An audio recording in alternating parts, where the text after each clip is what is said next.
Madam আমাকে 2 plate Maggi দিন, আর আমার ম্যাগিতে একটু ঝাল বেশি করে দেবেন, আমার ঝাল ঝাল ম্যাগি খেতে ভালো লাগে। না না রাজা, বেশি ঝাল খাওয়া কিন্তু স্বাস্থ্যের পক্ষে ভালো নয়। তোমার পেট খারাপ করলে পড়াশোনায় সমস্যা হবে। আর 2 প্লেট ম্যাগি কি করবে তুমি? 2 প্লেট ম্যাগি একাই খাবে? না না ম্যাডাম, 2 প্লেট ম্যাগি আমি একা খাবো না, 1 প্লেট আমি খাবো আর 1 প্লেট আমার বন্ধু খাবে। আচ্ছা ঠিক আছে, তোমরা তাড়াতাড়ি ম্যাগি খেয়ে নাও, তারপর আবার পড়াশোনা করতে হবে তো। আর লিপি, তুমি কিছু বলছো না কেন? এই নাও, তুমি আগে ম্যাগিটা খেয়ে নাও, আর বাড়ি যাওয়ার সময় তোমার মায়ের জন্য ম্যাগি নিয়ে যাবে, কেমন? ম্যাডাম আপনি খুব ভালো, আপনি আমাকে প্রত্যেকদিন ফ্রিতে ম্যাগি খাওয়ান। শুধু তাই নয়, প্রত্যেকদিন আমার মায়ের জন্য আপনি বাড়িতে ম্যাগি পাঠান। আমরা আপনার মতো একটা ভালো টিচার পেয়েছি বলে এই যাত্রায় আমরা বেঁচে গেছি, তা না হলে আমাদের তো পড়াশোনাই হতো না। আচ্ছা অনেক গল্প হয়েছে, তাড়াতাড়ি খেয়ে নাও। তোমাদের খাওয়া হয়ে গেলে আমি ঠেলাগাড়ি বন্ধ করে দেব, তারপর তোমাদেরকে পড়িয়ে নিয়ে আমি আবার ম্যাগি বিক্রি শুরু করব। তা না হলে কাস্টমার এসে এখানে ভিড় করবে, আর আমি তোমাদেরকে শান্তি করে পড়াতেও পারবো না। ম্যাডামের কথা শুনে সকল বাচ্চারা তাড়াতাড়ি করে ম্যাগি খেয়ে নেয়। আর কিছুক্ষণের মধ্যেই বাচ্চাদের ম্যাগি খাওয়া হয়ে গেলে বৈশাখী ম্যাডাম বাচ্চাদেরকে পড়াতে শুরু করে। আর সেই সময় সেখানে হরিশ্চন্দ্র বাবু নামে এক ব্যক্তি আসে। হরিশ্চন্দ্র বাবু বৈশাখী ম্যাডামকে দেখে খুবই অবাক হয়। সে কিছুটা দূরে দাঁড়িয়ে দাঁড়িয়ে অনেকক্ষণ ধরেই বৈশাখী ম্যাডামের কার্যকলাপ পর্যবেক্ষণ করতে থাকে। বৈশাখী ম্যাডামকে এরকম স্কুলের বাইরে ঠেলাগাড়ি করে ম্যাগি বিক্রি করতে দেখে, আর বিশেষ করে ম্যাগি বিক্রি করার সঙ্গে সঙ্গে বাচ্চাদেরকে পড়াতে দেখে সে প্রচন্ড পরিমাণে অবাক হয়। আর সে কিছুতেই ব্যাপারটা সড়গড় করতে পারে না। তাই হরিশ্চন্দ্র বাবু ব্যাপারটা জানার জন্য বৈশাখীর কাছে এসে বলে, এই যে আপনি এটা কি করছেন? আপনি তো বড্ড বেশি চালাক মহিলা। আপনি স্কুলের বাইরে ব্যবসা শুরু করে দিয়েছেন, একদিকে ম্যাগি বিক্রি করছেন, আবার অন্যদিকে ছাত্রছাত্রীদেরকে টিউশন পড়াচ্ছেন। ম্যাগির লোভ দেখিয়ে বাচ্চাদেরকে হাত করছেন, যাতে বাচ্চারা স্কুলে পড়াশোনা না করে আপনার কাছে টিউশন পড়তে আসে, তাই তো? না কাকু, আপনি ভুল বলছেন। ম্যাডাম আমাদেরকে ফ্রিতে পড়ান, উনি আমাদেরকে পড়ানোর বদলে কোনো টাকাই তো নেন না। আর শুধু তাই নয়, উনি আমার মতো অনেক গরিব ছাত্রছাত্রীদের ফ্রিতে ম্যাগি খাওয়ান। আর ম্যাডাম খুব ভালো পড়াতে পারেন। আগে তো ম্যাডাম আমাদের স্কুলেই পড়াতেন, তখন আমাদের কোনো অসুবিধা হতো না। কিন্তু এখন আমাদের স্কুলে নতুন টিচার এসেছে, আর তারপর থেকে আমাদের স্কুলে আর কোনো পড়াশোনা হয় না। উফ লিপি, তুমি এত বকছো কেন? চুপচাপ তোমাকে যেটা লিখতে দিয়েছি সেটা লেখো। আজকে কিন্তু এই সবকটা প্রশ্নের উত্তর না দেখে লিখতে হবে তোমাদেরকে। আর মাত্র 1 মাস পরেই তোমাদের পরীক্ষা, তোমাদের সবাইকে ভালো রেজাল্ট করতেই হবে। আচ্ছা দাদা, বলছি আমি এখন বাচ্চাদেরকে পড়াচ্ছি, আপনি দয়া করে কিছুক্ষণ পরে আসুন প্লিজ। আমি আপনার ধান্দা ঠিকই বুঝতে পারছি। বাচ্চারা বলছে স্কুলে পড়াশোনা হয় না, তাই ওরা আপনার কাছে পড়তে আসে। আবার কিছু বাচ্চা বলছে আপনি নাকি আগে মধুপুর স্কুলে শিক্ষিকা ছিলেন, তাহলে হঠাৎ করে চাকরি ছেড়ে ম্যাগির ব্যবসা শুরু করলেন কেন? ম্যাগি বিক্রি করেই বুঝি বেশি টাকা ইনকাম করছেন? আর তাছাড়া প্রত্যেকদিন এইরকম অস্বাস্থ্যকর ম্যাগি খাওয়ালে স্কুলের বাচ্চাদের তো শরীর খারাপ করবে, তা নিয়ে কি আপনার কোনো ধারণা আছে? আমার বানানো ম্যাগি খেলে বাচ্চাদের শরীর খারাপ করবে না, কারণ আমি বাচ্চাদেরকে বাজারের প্যাকেট ম্যাগি খাওয়াই না। আমি বাড়িতে নিজে হাতে আটা দিয়ে স্বাস্থ্যকরভাবে ম্যাগি তৈরি করি, আর সেই ম্যাগি আমি বাচ্চাদেরকে সবজি দিয়ে খুব কম তেল মশলা দিয়ে রান্না করে খাওয়াই। আর আপনি যখন আমার ধান্দা বুঝতেই পারছেন না, তাহলে বোঝার চেষ্টা করতে হবে না। আপনি প্লিজ এখান থেকে চলে যান, আমাকে বিরক্ত করবেন না। এই বলে বৈশাখী ম্যাডাম বাচ্চাদেরকে আবার পড়াতে শুরু করে। এর ফলে হরিশ্চন্দ্র বাবুর মনে আরো নানান রকম প্রশ্ন জেগে ওঠে। আসলে হরিশ্চন্দ্র বাবু ছিলেন সেই স্কুলের জেলা শিক্ষা অধিকারী, আর আজকে সে স্কুল পর্যবেক্ষণ করতে এসেছিল। কারণ কিছুদিন আগে সে খবর পেয়েছে মধুপুর স্কুলে ঠিকঠাক পড়াশোনা হচ্ছে না। সেই স্কুলের এরকম অবনতির কারণ অনুসন্ধান করতেই হরিশ্চন্দ্র বাবু আজকে সেখানে উপস্থিত হয়েছে। আর সেখানে এসে বৈশাখী ম্যাডামকে স্কুলের বাইরে ঠেলাগাড়িতে করে ম্যাগি বিক্রি করতে দেখে, সেই সাথে স্কুলের বাচ্চাদেরকে পড়াতে দেখে তার প্রচন্ড পরিমাণে অবাক লাগে। বাচ্চাদের কাছ থেকে এবং বৈশাখী ম্যাডামের কাছ থেকে আশানুরূপ কোনো উত্তর না পাওয়ায় হরিশ্চন্দ্র বাবু স্কুলের মধ্যে ঢুকে স্কুলের দারোয়ানকে নানান রকম প্রশ্ন করতে শুরু করে। না না স্যার, স্কুলের পড়াশোনা বৈশাখী ম্যাডামের জন্য হচ্ছে না তা নয়, স্কুলের বাচ্চাদের পড়াশোনা হচ্ছে না তার পেছনে অন্য কারণ আছে। আর আপনি বৈশাখী ম্যাডামকে ভুল ভাবছেন, উনি তো খুব ভালো মানুষ। উনি আমাদের স্কুলের বাচ্চাদের জন্য অনেক পরিশ্রম করছেন। আসলে আজ থেকে প্রায় 6 মাস আগে। এই বলে স্কুলের দারোয়ান 6 মাস আগের ঘটনা বলতে শুরু করে। বৈশাখী ছিল মধুপুর স্কুলের শিক্ষিকা। বৈশাখীর বাড়িও সেই গ্রামেই ছিল। একজন শিক্ষিকা হিসাবে বৈশাখী একেবারে আদর্শ ছিল। বাচ্চাদেরকে পড়ানোর পাশাপাশি তাদেরকে বিভিন্ন বিষয়ে জ্ঞান প্রদান করা, সেই সাথে বাচ্চাদের যাতে পড়াশোনাতে কোনো সমস্যা না হয় সব দিকেই বৈশাখী ম্যাডাম ভালো মতো নজর রাখার চেষ্টা করত। আর একদিন যখন বৈশাখী ম্যাডাম বাচ্চাদের ক্লাস নিতে আসে, বাচ্চারা, তোমরা তোমাদের হোমওয়ার্ক করে নিয়ে এসেছো তো? কালকে আমি তোমাদেরকে যে হোমওয়ার্ক গুলো দিয়েছিলাম সেই হোমওয়ার্কের খাতাগুলো এখনই আমার টেবিলে জমা করো। রাজা, খাতাগুলো তুলে আমার টেবিলে রাখো। হ্যাঁ ম্যাডাম, আমি আগে থেকেই সবার খাতা তুলে রেখেছি, কিন্তু ম্যাডাম লিপি হোমওয়ার্ক করে নিয়ে আসেনি, আর আপনার ভাই একদম লাস্ট বেঞ্চে গিয়ে বসে আছে, আর ও আজ অনেক লেট করে স্কুলে এসেছে, আর প্রেয়ারের ক্লাসেও আসেনি। আপনি যখন ক্লাসে এলেন তার 2 মিনিট আগেই ও ক্লাসে ঢুকেছে। এই শুনে বৈশাখী ম্যাডাম লিপির কাছে যায়, আর এর ফলে লিপি খুবই ভয় পেয়ে যায়। কি ব্যাপার লিপি, তুমি হোমওয়ার্ক করনি কেন? বলো, চুপ করে আছো যে? আর তোমার হাতে কি হয়েছে? তুমি হাতে এরকম কাপড় বেঁধে রেখেছো কেন? ম্যাডাম, আজকে আমি হোমওয়ার্ক করতে পারিনি, কারণ আজকে সকালে রুটি বানাতে গিয়ে আমার হাত পুড়ে গেছে ম্যাডাম। বাচ্চা মেয়ে লিপির কথা শুনে বৈশাখী ম্যাডাম খুবই অবাক হয়। তুমি রুটি বানাচ্ছিলে মানে? তোমার বাড়িতে মা বাবা নেই? তুমি এটুকু বয়সে বাড়িতে রান্না করো, কিন্তু কেন? আসলে ম্যাডাম, আমার মা ভীষণ অসুস্থ। আমার মা তো বিছানা থেকে উঠে দাঁড়াতেই পারে না, আর বাবা তো শহরে কাজ করতে গেছে, তাই আমাকেই আমার মায়ের জন্য আর নিজের জন্য রান্না করতে হয়। সকালে মাকে খেতে দেব বলে আর স্কুলে টিফিন আনবো বলে আমি রুটি বানানোর চেষ্টা করেছিলাম, কিন্তু হাত পুড়ে গেছে বলে আজকে আমি রুটি বানাতেই পারলাম না।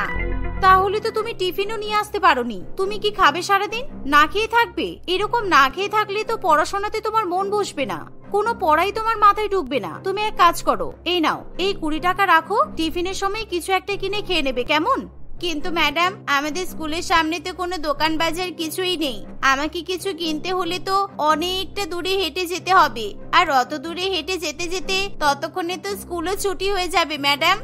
আসলে মধুপুর গ্রামটা ভীষণ পরিমাণে অনুন্নত ছিল, আর সেই গ্রামের মধ্যে দোকান বাজার বলতে কিছুই ছিল না। তাই গ্রামের লোকেরা সকলেই 5 কিলোমিটার দূরের বাজারে গিয়ে প্রয়োজনীয় সমস্ত জিনিস কিনে নিয়ে আসতো। আর মধুপুর গ্রামের সেই স্কুলের সামনেও কোনো রকম দোকান বাজার ছিল না। তাই বৈশাখী ম্যাডাম কি করবে ভেবে না পেয়ে নিজের টিফিন বাক্স লিপিকে দিয়ে বলে, এই নাও লিপি, তুমি তাহলে টিফিন পিরিয়ডে আমার খাবার খেয়ে নেবে। এই টিফিনে ম্যাগি আছে। আমি এই ম্যাগি বাড়িতে আটা দিয়ে নিজের হাতে তৈরি করেছি।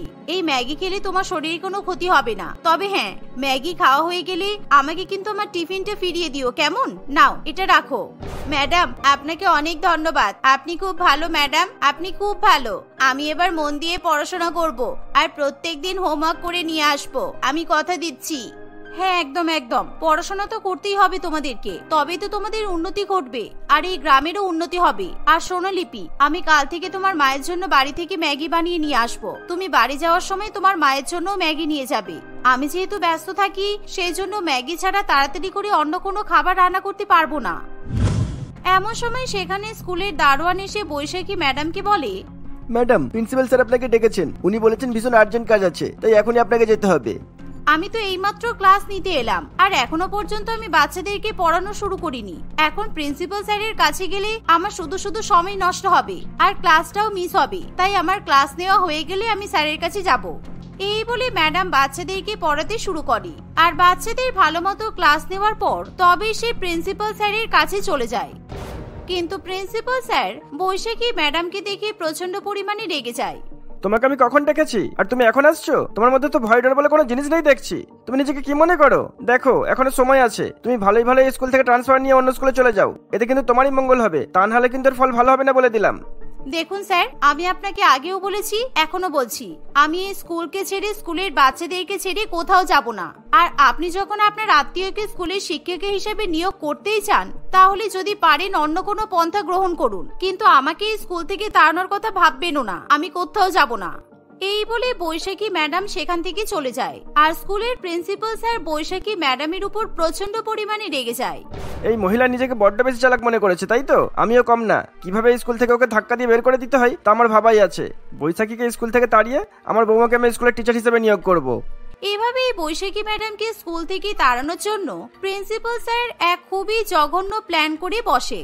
ওই গ্রামের 2-4 জন মহিলা এবং পুরুষকে টাকার লোভ দেখিয়ে সে নিজের ষড়যন্ত্রে তাদেরকেও সামিল করে। আমাদের স্কুলে যে কটা কম্পিউটার আছে সেগুলো স্কুল থেকে নিয়ে গিয়ে বৈশাখীর ঘরে রেখে দেবে, আর আমি যখন সবাইকে সঙ্গে করে নিয়ে বৈশাখীর বাড়িতে যাব ওর বাড়ি সার্চ করতে, তখন তোমরা বৈশাখীর বিরুদ্ধে সাক্ষী দেবে। কি বলবে, মনে আছে তো? হ্যাঁ স্যার, মনে আছে।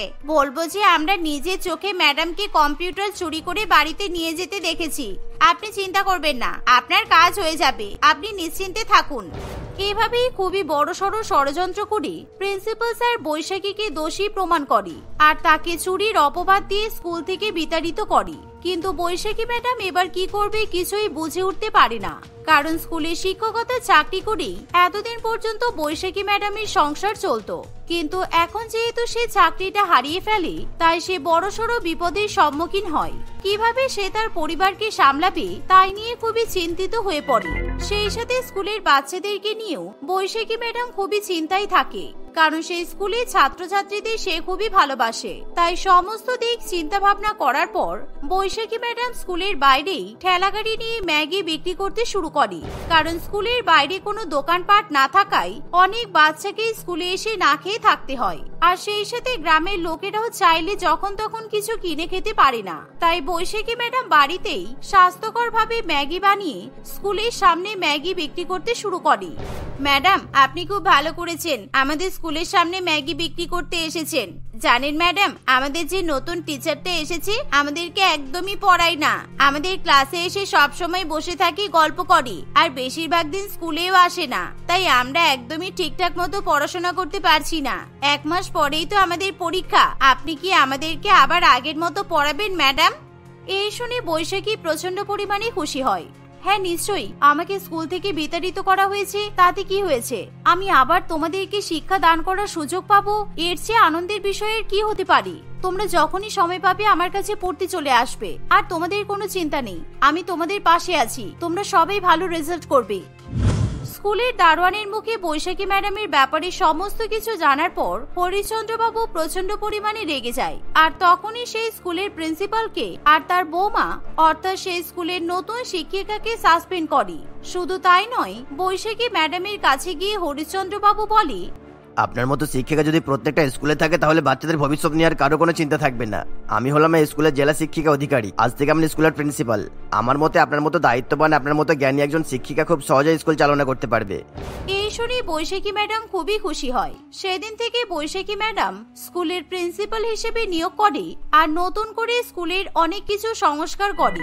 সেই সাথে স্কুলে একটা ক্যান্টিনের ব্যবস্থা করে, আর সেই ক্যান্টিনে খুবই স্বাস্থ্যকর ভাবে ম্যাগি তৈরি করে বাচ্চাদেরকে খাওয়ানো হয়, যার ফলে অনেক গরিব ছাত্রছাত্রীরা উপকৃত হয়। রাজ এবং অয়নের কমলা এবং রিনা নামে 2 মেয়ের সঙ্গে বিয়ে ঠিক হয়। কমলা ভীষণ পরিমাণে সংস্কারী প্রকৃতির মেয়ে ছিল, কিন্তু রিনা খুবই মডার্ন, কারণ অয়ন রিনার সঙ্গে বন্ধুত্ব করে বিয়ে করতে চলেছে। আর অয়নের মডার্ন মেয়ে ভীষণ পছন্দের, তাই তাদের নিজেদের বিয়ে নিয়ে আলাদা আলাদা অভিপ্রায় থাকে। আর এখনকার দিনে বিয়ের পরে গৃহপ্রবেশ অনুষ্ঠানটিকে যেহেতু বেশি পরিমাণে গুরুত্ব দেওয়া হয়, তাই গৃহপ্রবেশের সাজগোজ নিয়ে তারা সবাই খুবই উৎসাহিত থাকে। একদিন কমলাকে তার শাশুড়ি মা রাখি দেবী ফোন করে বলে, বৌমা, তোমাদের বিয়ের পরে আমি একটা খুব সুন্দর গৃহপ্রবেশের অনুষ্ঠানের আয়োজন করেছি, তাই আমি চাই তুমি একটা খুবই দামি আর ভালো ঘোমটা দেওয়া বেনারসি পরবে, আর সেই ঘোমটাতে যেন তোমার মুখ দেখা না যায়। আমি আমার শ্বশুরবাড়ির মঙ্গলের জন্য সবসময় মাথায় ঘোমটা দিয়ে থাকবো, আর বিশেষ করে গৃহপ্রবেশের অনুষ্ঠানের জন্য মাথায় 2 হাত ঘোমটা দেব। হবু বড় বৌমার মুখে এই কথা শুনে রাখি দেবী খুবই খুশি হয়, আর সে মনে মনে আশা করতে শুরু করে যে ছোট বৌমা বড় বৌমার মতোই হবে। কিন্তু রিনা একেবারে ভিন্ন প্রকৃতির মেয়ে, সে সবসময় হট প্যান্ট এবং ক্রপ টপ পরেই ঘুরে বেড়ায়। তাই ঘোমটা দেওয়া তো দূরের কথা, পৃথিবীতে ঘোমটা বলে যে কোনো বস্তু হয় সেই বিষয়ে রিনার কোনো ধারণা নেই। আমি বড় বৌমাকে ঘোমটার বিষয়টা জানিয়ে দিলাম, এবার ছোট বৌমাকে ফোন করে একবার বিষয়টা জানিয়ে দিই, কারণ পরে যদি ছোট বৌমা মাথায় ঘোমটা না দেয় তাহলে খুবই অসুবিধা হয়ে যাবে। আর ছোট বৌমা একটু অন্য ধরনের, তাই ছোট বৌমাকে বেশি করে শিখিয়ে দেওয়ার দরকার আছে। এই বলে রাখি দেবী রিনাকে ফোন করে ঘোমটা দেওয়ার বিষয়ে জানায়, কিন্তু রিনা তার হবু শাশুড়ি মায়ের কথা কিছুই বুঝতে পারে না। কিন্তু শাশুড়ি মায়ের মন রাখার জন্য সে হ্যাঁ বলে দেয়। এর ফলে রাখি দেবী খুবই খুশি হয়ে ফোন রেখে দেয়। আমার মনে হয় মা ঘোমটা নামের নতুন কোনো ওয়েস্টার্ন ড্রেসের কথা বলছে। এরকম নতুন ধরনের ওয়েস্টার্ন ড্রেসের কথা আমি তো আগে কখনো শুনিনি। দেখি তো, শপিং মলে যখন আমি আমার গৃহপ্রবেশের জন্য ওয়েস্টার্ন ড্রেস কিনতে যাব তখন ঘোমটাটা কিনে নিয়ে আসবো। এভাবে দেখতে দেখতে কিছুদিন কাটে। কমলা একদিন শপিং করতে গিয়ে নিজের জন্য খুবই সুন্দর একটি বেনারসি শাড়ি কেনে এবং সেই সঙ্গে মাথায় ঘোমটা দেওয়ার জন্য খুব সুন্দর দেখে একটা ওড়নাও কিনে নেয়। আর অন্যদিকে রিনা শপিং করতে গেলে সেই গৃহপ্রবেশের জন্য ঘোমটা নামের কোনো ওয়েস্টার্ন ড্রেস খুঁজে পায় না। সেই সময় তার সরু শিফনের মতো ওড়না চোখে পড়ে।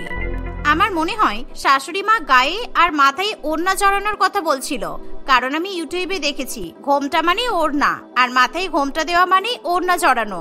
ব্যাস, আমার সমস্যার সমাধান হয়ে গেল। এই বলে রিনা একটা পাতলা ওড়না কিনে নেয়।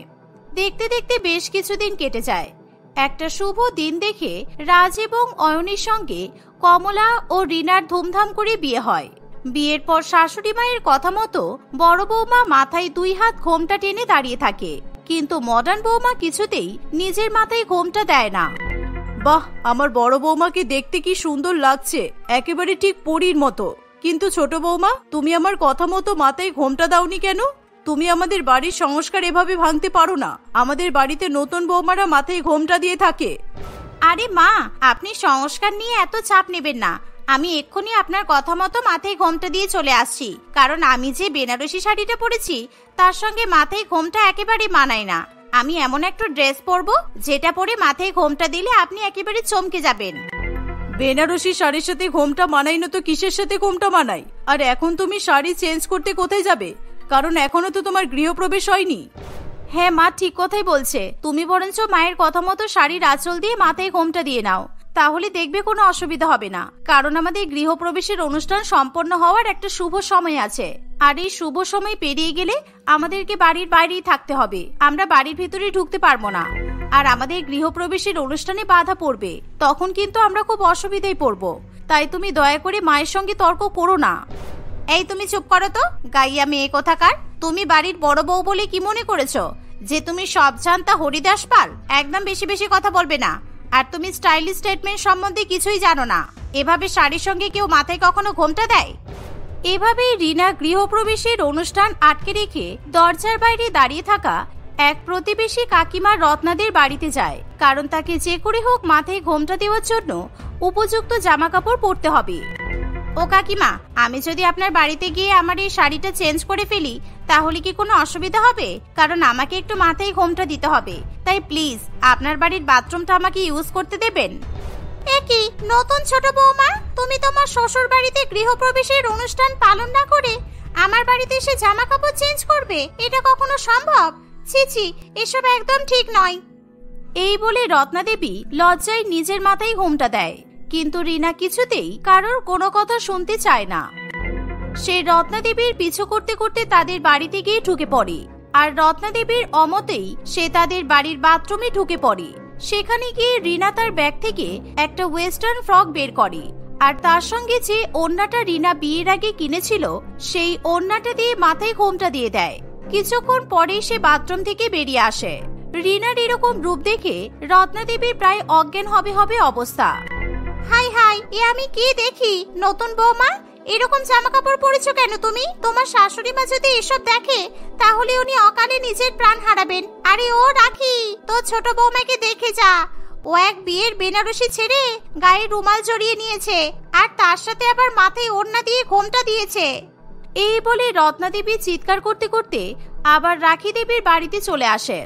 রিনা ওরকম ওয়েস্টার্ন ড্রেস পরে এবং মাথায় ওড়না চাপা দিয়ে শ্বশুর বাড়ির দরজার সামনে চলে আসে।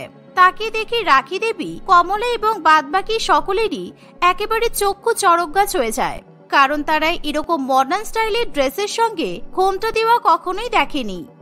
তুমি একই জামা কাপড় পরে সবার সামনে দাঁড়িয়ে আছো, তোমার শরীরের বেশিরভাগ অংশই তো বাইরে বেরিয়ে যাচ্ছে। লজ্জায় আমার মাথা একেবারে কাটা যাচ্ছে।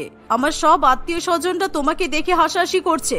তোমাকে আর গৃহপ্রবেশের অনুষ্ঠান করে আমি ঘরে ঢোকাতে পারবো না। তুমি তাড়াতাড়ি গিয়ে তোমার জামা কাপড় পরে এসো, যাও। শাশুড়ি মা, আপনি সব ব্যাকডেটেড। বাড়ির মডার্ন বউরা এভাবেই তো মাথায় ঘোমটা দেয় আর এরকম ড্রেস পরে থাকে, সুতরাং আমি তাই পরেছি। আর শুনুন, আমি আপনার বড় বৌমার মতো এরকম ছাপটি শাড়ি আর মাথায় শাড়ির ঘোমটা দিতে পারবো না, ওকে? তুমি অনেকক্ষণ ধরে গৃহপ্রবেশের অনুষ্ঠানে বাধা সৃষ্টি করছো। আমি মানছি তুমি মডার্ন, আর আমি তোমার মতো মডার্ন নই, কিন্তু গৃহপ্রবেশের অনুষ্ঠান হয়ে যাওয়ার পর তুমি বন্ধ দরজার ভেতর এরকম জামা কাপড় পরতে পারতে। সকলের সামনে এরকম জামা কাপড় পরে তোমার লজ্জা করলো না? ছি। তবুও রিনা কারোর কোনো কথাতেই পাত্তা দেয় না। সে সবার সামনেই ওরকম ওয়েস্টার্ন ড্রেস পরে স্টাইল করে দাঁড়িয়ে থাকে। আর তাকে দেখার জন্য পাড়ার সমস্ত ছেলে মেয়েরা রাখি দেবীর বাড়ির সামনে এসে ভিড় করে। এমনকি সবাই মিলে রিনার ছবি তুলতে শুরু করে। গাইস, তোমরা সবাই আমার খুব সুন্দর সুন্দর ফটো তোলো, আর সবাই কিন্তু ফেসবুকে ফটোগুলো শেয়ার করবে, আর সাথে হ্যাশট্যাগ দেবে মডার্ন বউয়ের গৃহপ্রবেশ। আর হ্যাঁ, ভুলেও কিন্তু এরকম গাইয়া বউয়ের সঙ্গে ছবি তুলবে না, কারণ এ একদম ট্রেন্ডিং নয়। আর এরকম ঘোমটা পড়া ছবি ফেসবুকে দিলে ভিউ হবে না। রিনা সকলের ফোনের ক্যামেরার সামনে ভালো করে পোজ দিতে থাকে। এই সময় রাখি দেবী কিভাবে গৃহপ্রবেশের অনুষ্ঠান সম্পন্ন করবে কিছুতেই বুঝতে পারে না, কারণ রিনার এসবের দিকে কোনো মন থাকে না। ও বৌদি, আমি তোমার সাথে একটা সেলফি তুলবো? কারণ আমি পাড়াতে এরকম ড্রেস পরা বউ আগে কখনো দেখিনি, তাই প্রত্যেকদিন আমি তোমার সাথে একটা করে সেলফি তুলে ফেসবুকে দেবো। কারণ আমার ফটোতে কেউ লাইক দিতে চায় না, কিন্তু তোমার সাথে ফটো দেখলে সবাই লাইক দেবে। হ্যাঁ, চলে এসো, আমি তোমার সঙ্গে সেলফি তুলতে রেডি। তুমি আমার সঙ্গে সেলফি যখন ফেসবুকে দেবে তখন কিন্তু আলাদা করে অ্যালবাম বানিও যে রিনাস মডার্ন গৃহপ্রবেশ, ওকে? এভাবে রিনাকে পাড়ার ছেলেদের সঙ্গে সেলফি তুলতে দেখে অয়ন ভীষণ পরিমাণে রেগে যায়। তুমি কিন্তু ভীষণ বাড়াবাড়ি করছো রিনা। আমার তো মনে হচ্ছে তোমাকে শ্বশুর বাড়িতে গৃহপ্রবেশ না করিয়ে তোমাকে বাপের বাড়িতে ফিরিয়ে দিয়ে আসি। আমি এখন বুঝতে পারছি যে নিজের পছন্দের মডার্ন মেয়েকে বিয়ে করে খুব ভুল করেছি। কারণ আমি যদি দাদার মতো মায়ের পছন্দের মেয়েকে বিয়ে করতাম তাহলে আমাকে হয়তো এই দিন দেখতে হতো না। মা প্লিজ, তুমি তাড়াতাড়ি দুই বউকে বরণ করে বাড়িতে ঢোকাও, তা না হলে রিনা কিন্তু আরো বাড়াবাড়ি করবে। রাখি দেবী আর কিছুতেই কোনো রকম দেরি করে না, সে দুই বৌমার গৃহপ্রবেশ করা শুরু করে দেয়। কমলা খুবই সংস্কারী হওয়ায় সে গৃহপ্রবেশের সমস্ত নিয়ম পালন করে। এমনকি সে অত্যন্ত শান্ত হওয়ায় সে বড়দেরকে প্রণাম করে তাদের আশীর্বাদ নেয় এবং শ্বশুর বাড়িতে প্রবেশ করে। কিন্তু অন্যদিকে রিনা বাংলার ঢিনছ্যাক গানে নাচতে নাচতে শ্বশুর বাড়িতে ঢোকে। বেবি বউ আমি সোনার তৈরি, বেবি বউ আমি সোনার তৈরি, এই গাইয়া খোমটা দেওয়া বৌদি, বেবি বউ আমি সোনার তৈরি। তাই তো বলি গৃহপ্রবেশের অনুষ্ঠানে বেবি বউ আমি সোনার তৈরি, বেবি বউ আমি সোনার তৈরি। এভাবেই রিনা গান করতে করতে শ্বশুর বাড়িতে ঢুকে পড়ে। আমি ভাবতে পারছি না যে তুমি এতটা অসভ্য কিভাবে হতে পারো। আমিও কিন্তু এই বাড়িতে নতুন বিয়ে করে এসেছি, কিন্তু তুমি মডার্ন বলে তোমাকে অপমান করছি না। এমনকি তোমার অসভ্যতামি আমরা সবাই মেনে নিচ্ছি, কিন্তু তুমি তখন থেকে আমাকে গাইয়া বলে অপমান করছো কেন?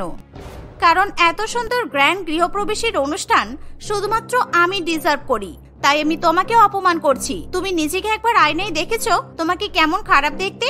তার উপর মাথায় ঘোমটা দিয়েছো, একেবারে ভূতের মতো লাগছে তোমাকে। ছি। বড় বৌমা, তুমি এই অসভ্য মেয়েটার কথাই পাত্তা দিও না, আর তুমি আমার সঙ্গে এসো, কারণ এখনো গৃহপ্রবেশের অনেক নিয়ম বাকি আছে। সবেমাত্র বাড়ির মধ্যে তোমরা দুজনে প্রবেশ করেছো, কিন্তু এখনো ঘরে প্রবেশ করা বাকি আছে। আর আমার বাড়ির সবচেয়ে সুন্দর আর বড় ঘরটাতে বড় বৌমা থাকবে, আর ছোট ঘরে আমার ছোট ছেলে আর ছোট বৌমা থাকবে। এই কথা শোনা মাত্রই রিনা ভীষণ পরিমাণে রেগে যায়, কারণ সে মনে করে সে যেহেতু মডার্ন তাই সব থেকে সুন্দর এবং বড় ঘর সেই একমাত্র ব্যবহার করার উপযোগী। তাই রিনা কারোর কোনো কথাতে পাত্তা না দিয়ে দৌড়ে গিয়ে সব থেকে বড় ঘরে ঢুকে পড়ে এবং খাটের উপর পায়ের উপর পা তুলে শুয়ে আরাম করে।